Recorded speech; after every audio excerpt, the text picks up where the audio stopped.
Je m'appelle Madison. J'ai 28 ans et je suis la première femme médecin de toute ma famille.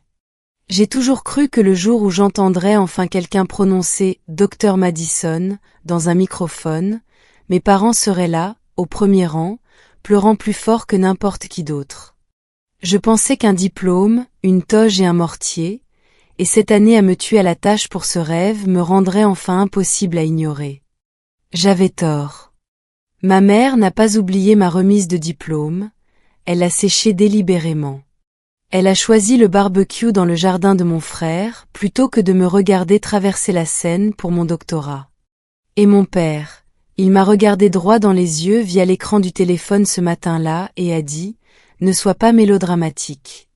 C'est juste une cérémonie. » À ce moment-là, quelque chose en moi s'est brisé d'une manière que je ne pouvais plus recoller. Ma mère a oublié ma remise de diplôme exprès. Ils ont choisi le barbecue de mon frère plutôt que mon doctorat. Papa a dit « Ne sois pas mélodramatique. » Alors, j'ai changé de nom et je n'ai jamais regardé en arrière. Et cette décision a tout changé. Ce que j'ai fait ensuite n'était pas un caprice. C'était froid, calculé et définitif. Des avocats, de la paperasse, un nouveau nom de famille et une réaction en chaîne qui a transformé mes parents en méchants d'une histoire dans laquelle ils n'auraient jamais imaginé se trouver. Aujourd'hui, ils disent que j'ai détruit la famille.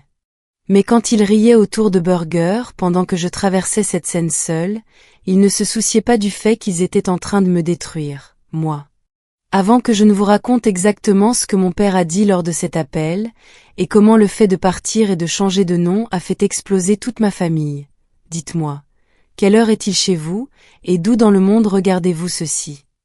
Je veux voir jusqu'où peut voyager l'histoire d'une personne qui se choisit elle-même plutôt que sa propre famille.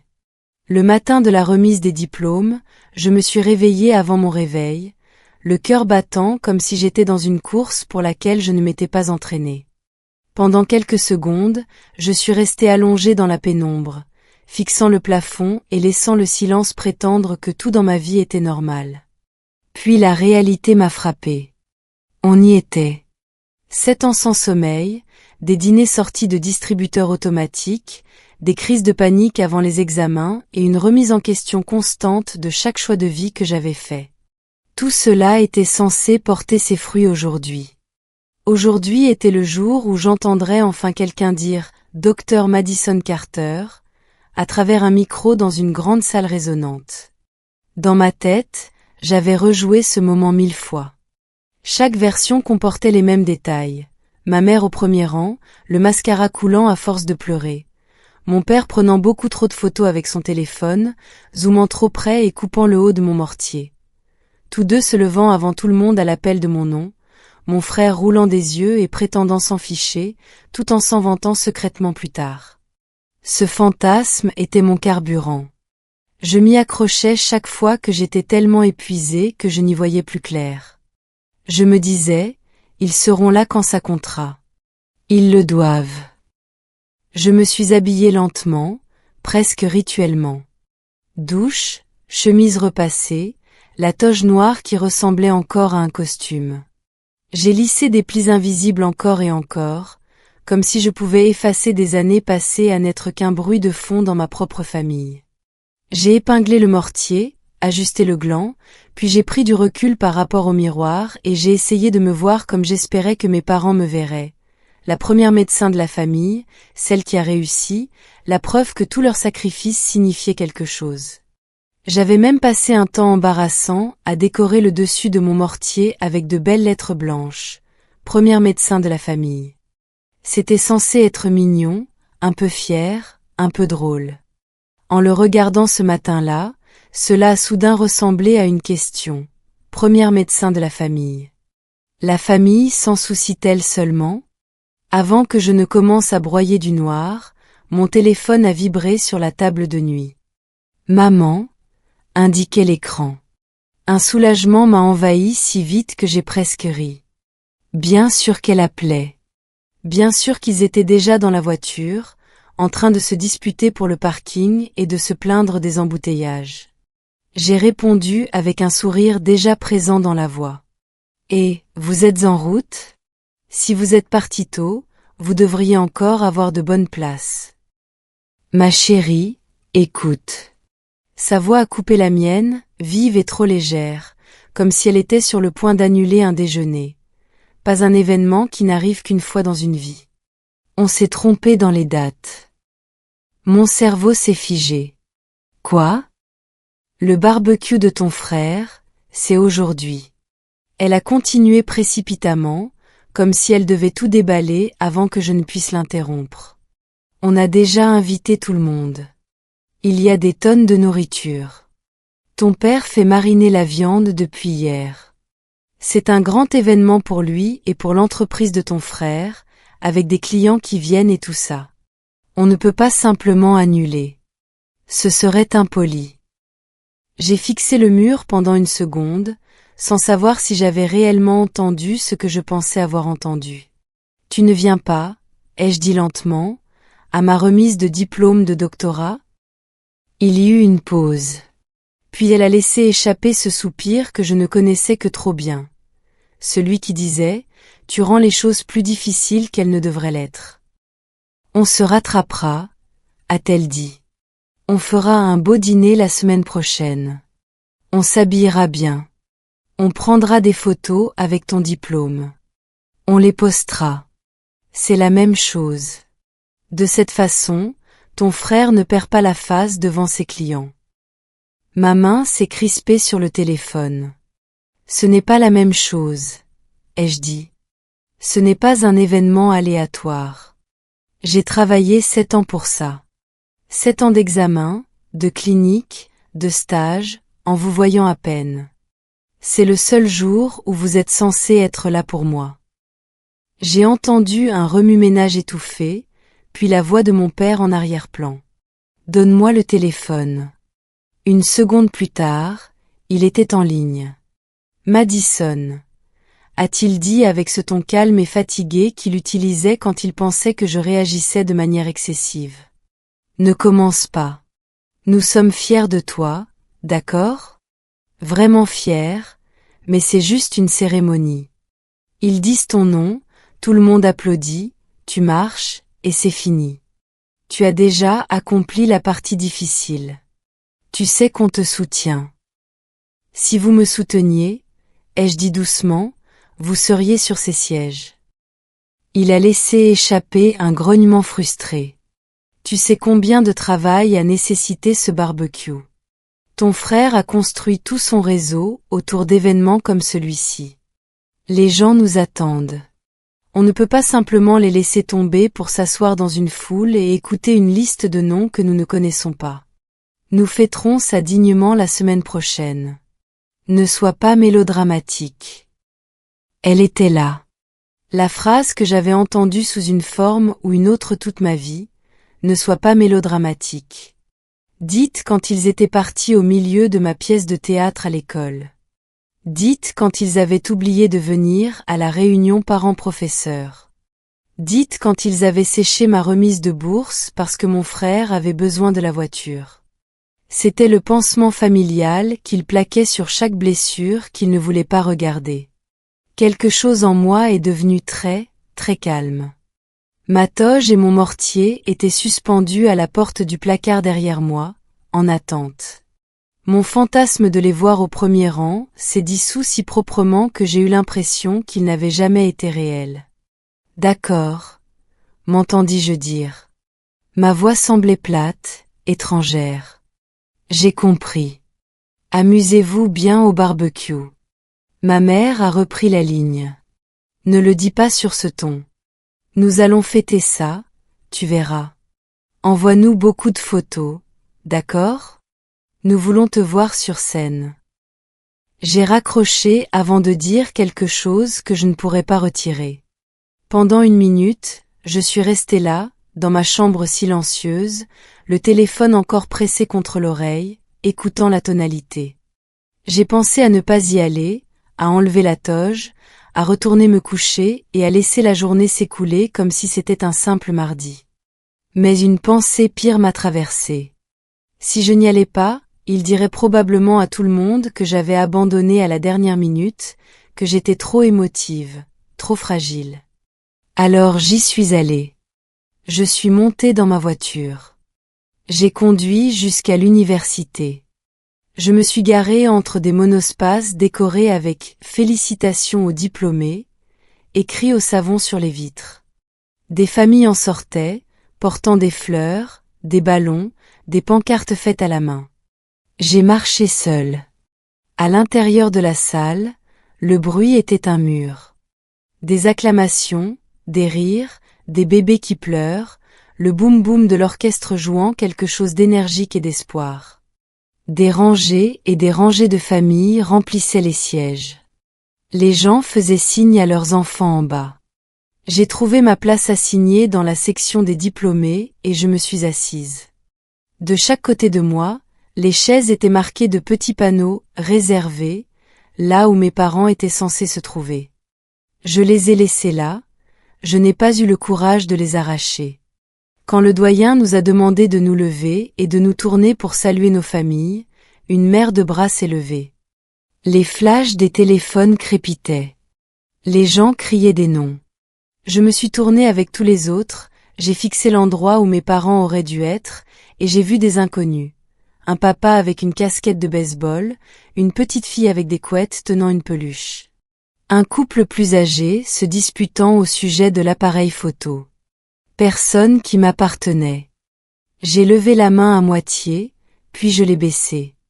Personne ne l'a remarqué. La cérémonie a suivi son cours. Des noms, des applaudissements, des noms, des applaudissements. Chaque fois que quelqu'un traversait la scène et que sa section du public explosait de joie, je ressentais une minuscule piqûre, comme un élastique claquant contre le même point sensible de mon cœur, encore et encore. Ce n'était pas de la jalousie. C'était une confirmation. Voici à quoi ressemble la normalité. Voici ce que je n'ai pas. À un moment donné, mon téléphone a vibré dans ma poche. Pendant une accalmie, j'ai jeté un coup d'œil furtif. Une photo de mon frère. Un buffet de barbecue parfaitement dressé. La fumée s'élevant de la grille. Des gens qui rient. Mes parents étaient à l'arrière-plan. Mon père avec une pince à la main. Ma mère tenant un saladier. Ils avaient l'air détendus, heureux, présents. On aurait aimé que tu sois là, disait la légende, suivi d'un emoji qui rit et d'une flamme. L'horodatage de la photo correspondait à la minute même où l'on a demandé à ma rangée de se lever pour se diriger vers la scène. Quand ils ont enfin appelé mon nom, Dr Madison Carter, je me suis avancée sous les projecteurs et j'ai forcé un sourire si large qu'il m'a fait mal aux joues. J'ai serré la main du doyen. J'ai pris le diplôme. J'ai posé exactement comme on nous l'avait dit. Quelque part au fond de la salle, un caméraman professionnel balayait la foule, cherchant ma section de supporters, prêt à capturer des parents fiers sur le grand écran. Il n'en a trouvé aucun. Après la cérémonie, les diplômés se sont déversés dans la cour, engloutis par leurs familles. Il y avait des fleurs partout, des confettis, des gens qui pleuraient, riaient et s'embrassaient. Les parents serraient leurs enfants dans leurs bras, comme s'ils venaient de survivre à une guerre ensemble. Je me suis écartée sur le côté, serrant mon tube de diplôme, faisant semblant de consulter mon téléphone pour ne pas paraître aussi seule que je l'étais. Une femme d'une 50aine d'années, la mère d'un autre diplômé, est passée devant moi, s'est arrêtée et a fait demi-tour.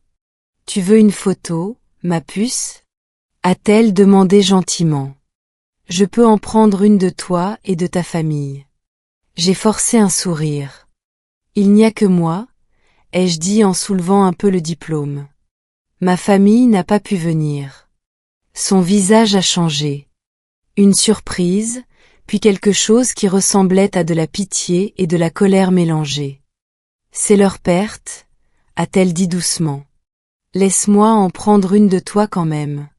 Tu mérites une photo. Je lui ai tendu mon téléphone. Je me suis tenue devant la fontaine du campus dans ma toge et mon mortier, le soleil dans les yeux, tenant un diplôme que j'avais gagné avec tout ce que j'avais. Elle a pris quelques clichés et m'a rendu mon téléphone. Félicitations, docteur, a-t-elle dit avant de s'éloigner avant que je ne puisse pleurer devant elle. Plus tard dans la soirée, j'ai posté l'une de ces photos.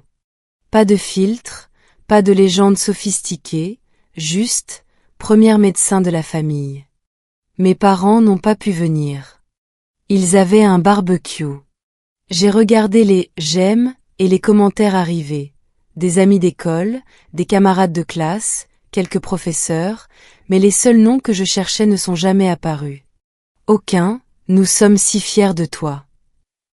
Aucun, désolé, on n'a pas pu être là, on s'est trompé. Rien. Juste le silence de leur côté et de la fumée de grillade sur la story de mon frère. Question pour vous. Si vos parents séchaient le jour le plus important de votre vie pour une fête dans le jardin et vous disaient de ne pas faire de mélodrame, est-ce que vous encaisseriez, leur pardonneriez et passeriez à autre chose? Ou serait-ce le jour où vous croiriez enfin que vous comptez moins pour eux que leur propre confort? Après la cérémonie, mes camarades de classe sont partis dîner ou faire la fête, entourés des bras de leurs parents. Je suis retournée dans mon appartement silencieux, j'ai posé mes clés sur la table et j'ai fixé la toge et le mortier posés sur une chaise comme une mauvaise blague. Mon téléphone a vibré avec quelques textos de félicitations et des émojis cœurs. Rien de la part de mes parents, jusqu'à ce que la notification de mon frère apparaisse. Un jardin bondé, un barbecue fumant, ses amis avec des gobelets rouges, mes parents à l'arrière-plan, en plein éclat de rire. On aurait aimé que tu sois là, disait la légende avec un émoji qui rit et une flamme. Je me suis assise par terre, le dos contre le canapé, et j'ai zoomé sur leurs visages. Ils avaient l'air heureux, détendus, pleinement présents, mais pas pour moi. La vérité s'est installée dans mes tripes. Ils ne s'étaient pas trompés de date. Ils avaient choisi le barbecue plutôt que mon doctorat délibérément. J'ai ouvert la discussion de groupe familial, les doigts tremblants, et j'ai tapé « Aujourd'hui, je suis devenu le docteur Madison Carter. Vous avez choisi un barbecue plutôt que d'être là. Je ne l'oublierai pas. » Des bulles de saisie sont apparues, ont disparu, puis sont revenues. Finalement, ma mère a répondu « On a dit qu'on fêterait ça la semaine prochaine. Ton père a travaillé dur pour ce barbecue. Ton frère a invité du monde. Pourquoi fais-tu tout ce mélodrame? » C'est exactement pour cela qu'on ne voulait pas faire toute une histoire de cette cérémonie. Pas de « on est désolé ». Pas de « on a eu tort ». Juste des excuses et ce même vieux mot, mélodrame. Les larmes sont venues, rapides et amères. Je me suis laissé glisser jusqu'à être presque allongé sur le sol, sanglotant dans mes mains, revoyant les sièges vides à côté de moi et le son de mon nom englouti par les applaudissements destinés aux autres. Quand les pleurs ont fini par s'arrêter, ce qui restait n'était pas de la douceur. C'était un nœud dur et froid et une pensée claire. S'il pouvait sécher cela, il sécherait n'importe quoi. J'ai réalisé que j'avais traité leur amour comme un examen que je pourrais enfin réussir avec les bonnes notes, la bonne carrière, la bonne attitude. Mais il n'y avait rien de mal dans mes réponses. C'était le test lui-même qui était truqué. J'ai essuyé mon visage, ouvert mon ordinateur et tapé dans la barre de recherche « Procédure de changement de non légal état ». Cela a commencé par un « et si ». Les étapes étaient simples. Déposer une requête, payer des frais, se présenter au tribunal, publier un minuscule avis. Les gens le faisaient tout le temps pour porter le nom d'un conjoint ou marquer un nouveau chapitre. Moi, je voulais le faire pour enterrer la version de moi qui attendait encore que ses parents se manifestent. Si j'allais tuer Carter, j'avais besoin d'un nom qui signifie quelque chose. J'ai sorti une vieille boîte à chaussures de mon placard. À l'intérieur se trouvaient des lettres de ma grand-mère, la mère de mon père, Margaret Murphy. C'était elle qui venait à mes spectacles d'école quand mes parents étaient trop occupés, elle qui m'envoyait des billets de 5 $ avec des mots disant « Je suis fière de toi. Continue ». Dans une lettre, elle avait écrit certaines familles donnent l'amour comme on respire. D'autres t'obligent à gagner chaque inspiration. Ne reste pas là où tu es toujours en train de lutter pour ton air, m'a dit.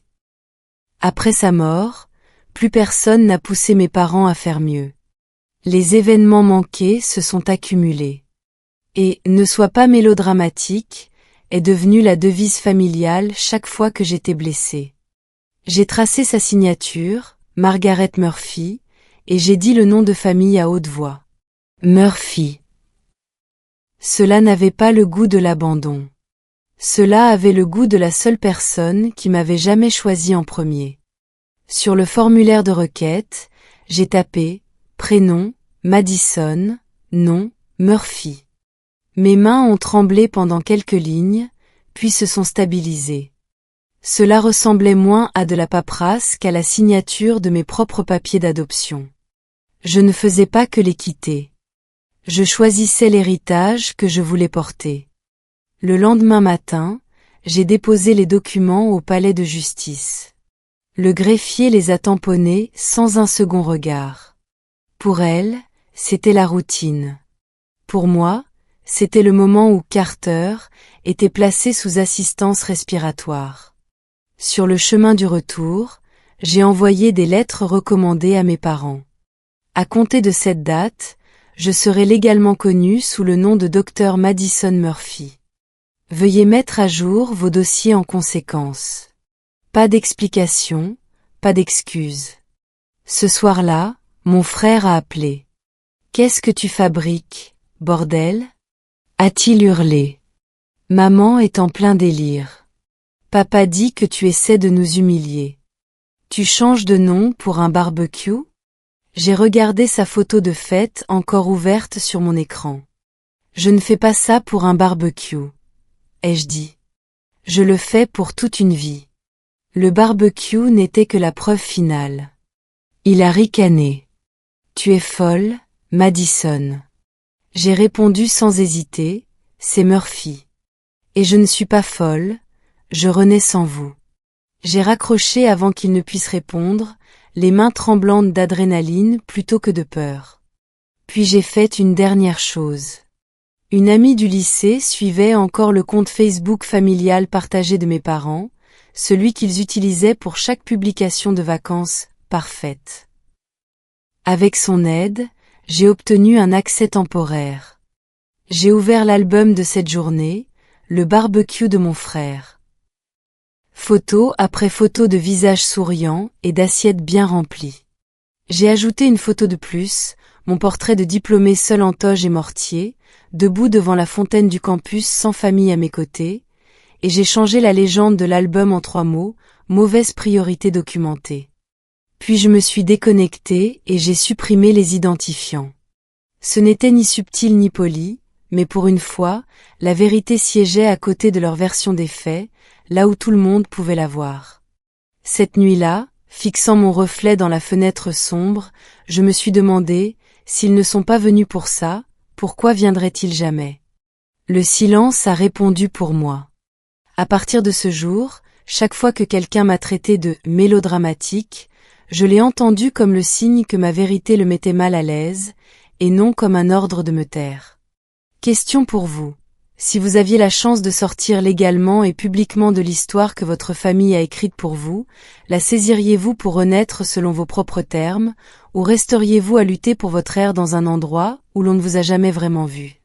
La procédure légale a pris des mois, mais dans ma tête, Carter est morte la nuit où j'ai soumis ces formulaires.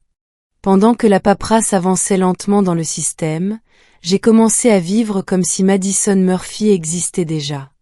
J'ai postulé à des emplois dans une autre ville, certains dans mon domaine, d'autres dans n'importe quoi qui paierait le loyer. La plupart des endroits m'ont envoyé des refus polis. Une clinique de santé mentale dans une ville de taille moyenne, à plusieurs heures de ma ville natale, m'a proposé un poste de psychologue junior. La directrice m'a prévenu, le salaire de départ est bas, la charge de travail est lourde, et beaucoup de nos patients viennent de situations familiales complexes. Ce n'est pas prestigieux. J'ai failli rire. Des familles complexes. Parfait. J'ai signé le contrat. Vider mon appartement m'a donné l'impression de pratiquer l'autopsie de ma vie. Livre de faculté. Post-it de révision d'examen. Photos. Les photos faisaient le plus mal. Des matins de Noël avec mon frère au centre. Moi à moitié coupé sur le bord du cadre. Des anniversaires où le gâteau était orienté vers lui. Mon visage flou en plein clignement d'œil. J'ai réalisé que même dans l'épreuve de ma propre vie, je n'étais qu'un second choix. J'ai mis la plupart de ces photos dans une boîte, je l'ai scellée avec du ruban adhésif et j'ai écrit un seul mot sur le couvercle, avant.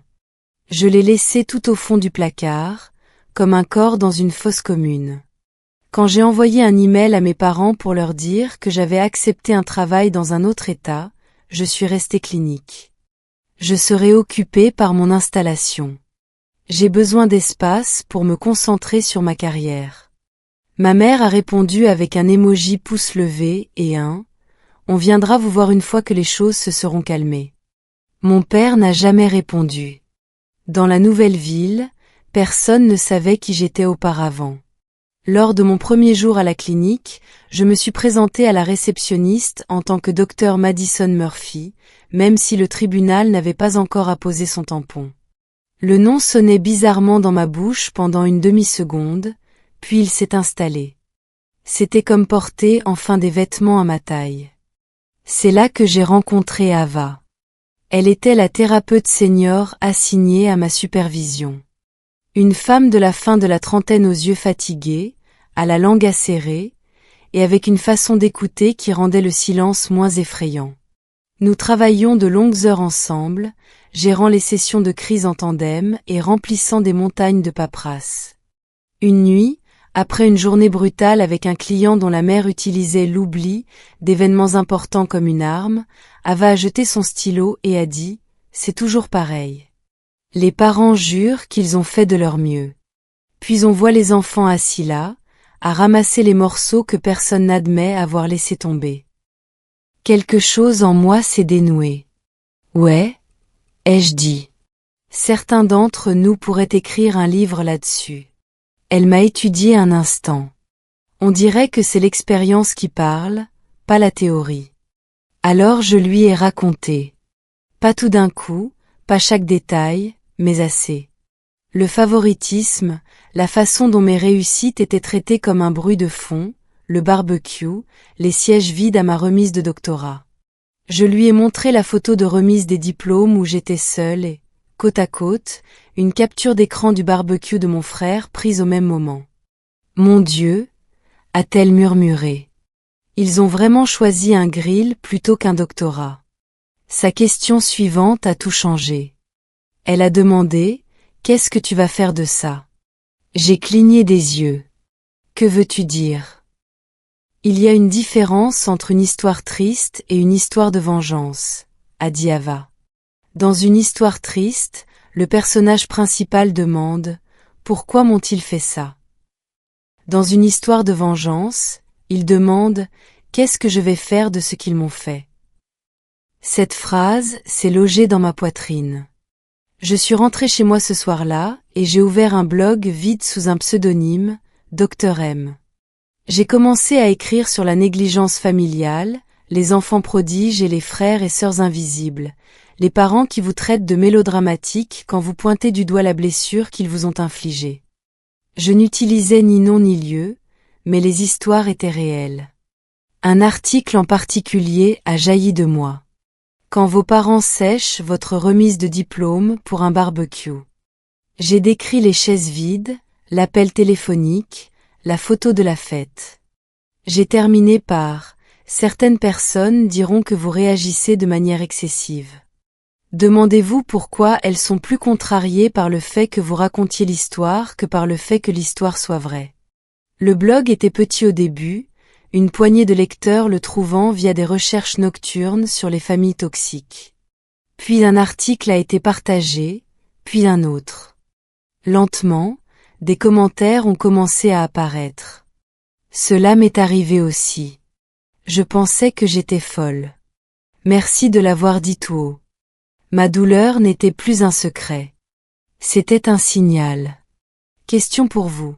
Si transformer votre traumatisme en récit pouvait aider des inconnus à guérir, mais risquer un jour de faire voler en éclats l'image de votre famille, cliqueriez-vous quand même sur publier? Pendant presque 3 ans, je n'ai quasiment rien entendu de la part de mes parents, au-delà de mes de groupe rigides pour les fêtes et de quelques mèmes transférés. Je ne suis pas rentrée. Je n'ai pas envoyé de cadeaux. Quand ils appelaient depuis des numéros familiers, je laissais sonner. Ma nouvelle vie de Dr Madison Murphy était remplie de travail, de clients, de séances de thérapie et d'amitié de cœur paisible. Le blog continuait de croître. Un texte sur l'enfant fantôme et l'enfant prodige a été repéré par un magazine en ligne de taille moyenne traitant de santé mentale et de dynamique familiale. Ils ont demandé à le republier. J'ai accepté à condition qu'ils n'utilisent pas mon nom complet. Juste Dr M, nom de psychologue pour ma sécurité. J'ai oublié l'affaire après avoir cliqué sur Envoyer. Une semaine plus tard, mon téléphone a commencé à vibrer pendant ma pause déjeuner à la clinique. Numéro inconnu. J'ai ignoré. Ça a sonné encore et encore. Enfin, un SMS. Madison, s'il te plaît. C'est maman. C'est important. J'ai fixé l'écran, ressentant ce mélange familier d'effroi et d'espoir stupide. J'ai laissé filer vers la messagerie. Ce soir-là, assise sur mon canapé dans le noir, j'ai écouté. Sa voix sonnait bizarrement, tendue, paniquée. Madison, si c'est toujours ton numéro, je pense que cet article parlait de nous. Les gens parlent. Ton père est furieux. Ton frère perd des clients, des sponsors. Ils ne veulent pas travailler avec quelqu'un d'une famille qui ferait ça à sa fille. Est-ce que c'est ce que tu voulais? Nous punir? Elle donnait l'impression que c'était moi qui les attaquais, et non la réalité qui les rattrapait enfin. Le second message était plus tranchant. C'est notre vie privée. Je ne peux pas croire que tu nous dépeignes comme des agresseurs sur Internet. C'était un malentendu. Et maintenant, tu nous fais passer pour des monstres. Un malentendu. C'est ainsi qu'elle appelait toute une vie passée en second choix et une décision impardonnable. J'ai fait écouter les messages à Ava le lendemain. Elle a écouté les bras croisés, la mâchoire serrée. Voilà, a-t-elle dit. Ils n'ont pas appelé parce qu'ils ont réalisé qu'ils t'avaient blessé. Ils ont appelé parce qu'ils ressentent enfin une fraction de ta douleur et qu'ils n'aiment pas ça. Après le travail, j'ai vérifié mes emails. Il y avait un message d'un journaliste spécialisé dans l'éloignement familial et la justice sociale. Ils avaient lu mon texte et voulaient faire une interview anonyme plus longue. Votre histoire aidera beaucoup de gens à qui l'on dit qu'ils surréagissent à la négligence, écrivait-il. Nous pensons qu'il est important que des voix comme la vôtre soient entendues. Je suis resté là à fixer les mots alors que mon téléphone vibrait à nouveau avec un autre appel de ma mère. Pour la première fois, j'ai senti l'équilibre des pouvoirs basculer. En grandissant, c'était eux qui détenaient le récit. Ils disaient aux parents que j'étais lunatique, trop sensible, que je ramenais toujours tout à moi. Maintenant, des inconnus lisaient ma version. Et au lieu de me traiter de mélodramatique, ils trouvaient cela familier. Quelques jours plus tard, ma mère a enfin envoyé un SMS qui a balayé toute illusion restante. S'il te plaît, appelle-moi.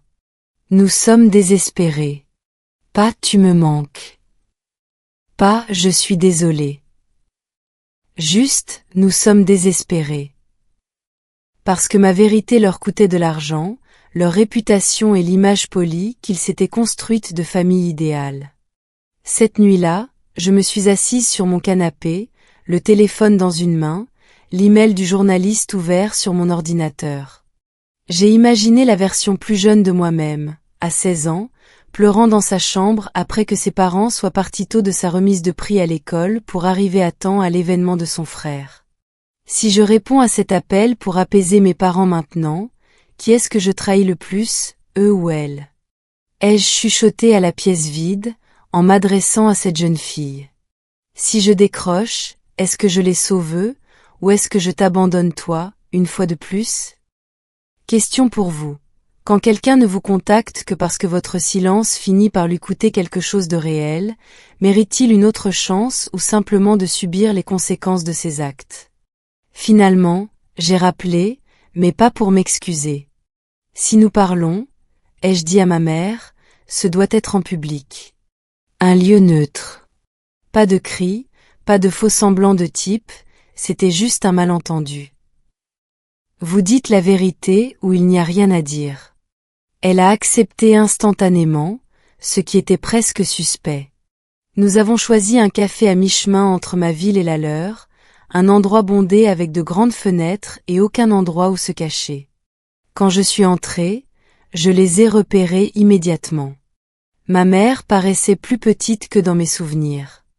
Les rides étaient plus creusées sur son visage. Mon père semblait exactement le même, juste plus vieux, la mâchoire serrée, les bras croisés, la colère cachée sous une couche de calme. Ma mère s'est levée comme si elle voulait m'embrasser. Je me suis arrêtée juste hors de portée. Bonjour, ai-je dit. C'est docteur Murphy maintenant. Les yeux de mon père ont eu un tressaillement. Il n'a pas aimé ça. Nous nous sommes assis. Il y eut une danse maladroite de menus et de commandes de café, comme si nous étions des inconnus lors d'un premier rendez-vous raté. Dès que le serveur est parti, ma mère s'est penchée. Nous sommes attaqués, a-t-elle commencé. Depuis cet article, les gens nous jugent. Les sponsors de ton frère se retirent. Les clients l'évitent. La position de ton père au club est remise en question. Cela fait mal à toute notre famille. J'ai sorti mon téléphone, ouvert la capture d'écran de la discussion familiale du jour de ma remise de diplôme, et je l'ai fait glisser sur la table. Mon message, aujourd'hui, je suis devenu le docteur Madison Carter. Vous avez choisi des burgers plutôt que d'être présent. Je ne l'oublierai pas. Sa réponse, on a dit qu'on fêterait ça la semaine prochaine. Pourquoi fais-tu une affaire de ce mélodrame? Et en dessous, l'enregistrement vocal de mon père, ne sois pas mélodramatique. C'est juste une cérémonie. Vous voulez parler de ça? Ai-je demandé. C'est ce que j'ai décrit. Vous êtes contrarié que les gens le voient enfin. La bouche de mon père s'est contractée. On a fait une erreur. Tout le monde fait des erreurs. Ça ne te donne pas le droit de nous traîner dans la boue en ligne et de détruire nos vies. Choix de mots intéressants, ai-je dit. Parce que quand vous avez séché ma remise de diplôme de doctorat, ce n'était pas juste une erreur. C'était un choix. Vous n'avez pas oublié. Vous avez donné la priorité au côté pratique. J'ai juste écrit ce qui s'est passé. Les yeux de ma mère se sont remplis de larmes. Tu déformes les choses. Nous t'avons toujours soutenu. Nous avons payé tes livres, ton loyer. Nous étions fiers de toi. Vous étiez fiers en théorie, ai-je coupé. Mais quand est venu le temps d'être présent, vous ne l'étiez pas. Pas au lycée, pas à la fac, et pas quand ça comptait le plus. As-tu oublié le moment où vous êtes parti plus tôt de ma remise de diplôme de terminale pour aller à son match d'entraînement? Ou quand vous avez séché la réception de ma bourse parce qu'il avait besoin de la voiture? Ils se sont tus. Un couple à la table d'à côté a jeté un regard, mais je n'ai pas baissé la voix. Qu'ils entendent. Pour une fois, je voulais des témoins. On a fait de notre mieux, a chuchoté ma mère. J'ai ri une fois, doucement. Non, vous avez fait de votre mieux avec lui. Avec moi? Vous avez fait le strict minimum et vous avez appelé ça être parent. Et quand j'ai fini par pointer du doigt ce schéma, vous m'avez traité de mélodramatique. Mon père s'est penché en avant, la voix basse mais dure. Nous ne sommes pas les méchants de ta petite histoire de vengeance. Les familles ont des problèmes, mais on ne les étale pas sur Internet. C'est une trahison. Vous voulez parler de trahison? Ai-je demandé. Vous m'avez trahi chaque fois que vous m'avez fait comprendre que j'étais facultative. Tout ce que j'ai fait, c'est arrêter de garder votre secret. Ce n'est pas de la trahison. C'est de la révélation. J'ai sorti une copie imprimée de l'article de mon sac et j'ai tapoté les pages. Savez-vous combien de personnes m'ont écrit à cause de ça? Ai-je dit. Des gens qui ont vécu la même chose. Des gens qui pensaient être fous parce que leur famille leur disait que leur douleur n'était rien du tout. Vous n'êtes pas fâché que j'ai menti. Vous êtes fâché que j'ai dit la vérité là où d'autres personnes pouvaient l'entendre. Les larmes de ma mère ont fini par déborder. Alors, qu'est-ce que tu veux? Tu veux qu'on rampe? Tu veux qu'on admette qu'on est d'affreux parents? J'ai croisé son regard. Je voulais que vous soyez là. Quand vous ne l'avez pas été, je voulais que vous assumiez. Pas que vous romanciez. Pas que vous vous excusiez par des faux fuyants. Que vous assumiez. Le silence qui a suivi était plus lourd que n'importe quel match de cris que nous ayons jamais eu. Mon père l'a rompu. Tu as fait passer ton message, a-t-il dit avec raideur. Tu nous as punis. Et maintenant quoi? Tu rentres à la maison, on oublie tout ça. Tu es notre fille. Question pour vous. Si les gens qui vous ont brisé n'admettent qu'ils ont mal que lorsque leur propre confort est menacé, méritent-ils de continuer à vous appeler famille? Il y eut un temps où entendre « Tu es notre fille » m'aurait anéanti. M'aurait fait courir vers eux juste pour être aimée un peu. Assise dans ce café, je me sentais fatiguée. Pas en colère, pas hystérique, juste lasse. Non, ai-je fini par dire. Je ne rentre pas. Ma mère a reculé comme si je l'avais giflée. Tu ne peux pas penser ça, a-t-elle chuchoté. Nous sommes toujours tes parents. Biologiquement, oui, ai-je répondu. Émotionnellement, vous vous êtes licencié vous-même il y a bien longtemps. J'ai juste fini par l'accepter. Mon père a ricané. Tu as changé de nom sur quelques papiers et maintenant tu crois que ça efface le sang? J'ai plongé la main dans mon sac et j'ai sorti une enveloppe. À l'intérieur se trouvaient des copies de mes documents légaux, l'ordonnance du tribunal, mon permis de conduire mis à jour, mon enregistrement professionnel. Je les ai fait glisser sur la table. Ça n'efface pas le sang, ai-je dit. Ça efface vos privilèges. Voici le nom qui figure sur mes diplômes, sur la porte de ma clinique, sur mes écrits. Madison Murphy. C'est qui je suis maintenant. Vous n'avez pas le droit d'utiliser l'ancien nom pour me traîner de force dans un rôle qui a failli me tuer. Les mains de ma mère tremblaient en dépliant les papiers. Les larmes brouillaient l'encre. Alors c'est tout? A-t-elle demandé. Tu nous effaces de ta vie? J'ai secoué la tête. Non, je refuse juste de vous laisser continuer à m'effacer de la mienne. Je vous ai invité dans mes moments marquants. Encore et encore, vous avez choisi autre chose. Je vous ai cru. J'ai finalement ajusté ma vie pour qu'elle corresponde à ce que vous m'avez montré. La voix de mon père s'est élevée, me disant que je réagissais de manière excessive, que les familles normales avaient de pires problèmes, que je montais un événement en épingle. Je l'ai coupé. Il ne s'agit pas d'un barbecue. Il s'agit de toute une vie à apprendre que je passais en second. Après le côté pratique, après les emplois du temps, après votre enfant chéri. Mon doctorat n'a été que le moment où j'en ai eu la preuve. Le jour où vous avez confirmé que même à mon plus haut niveau, je ne valais toujours pas le déplacement. Ma mère a tendu la main à travers la table, me saisissant le poignet. On peut arranger ça, a-t-elle supplié. On s'excusera publiquement si c'est ce que tu veux. On dira aux gens qu'on a eu tort. S'il te plaît, ne jette pas ta famille. J'ai doucement retiré ma main. On ne répare pas la pourriture avec une couche de peinture fraîche. Il faut arracher les parties endommagées.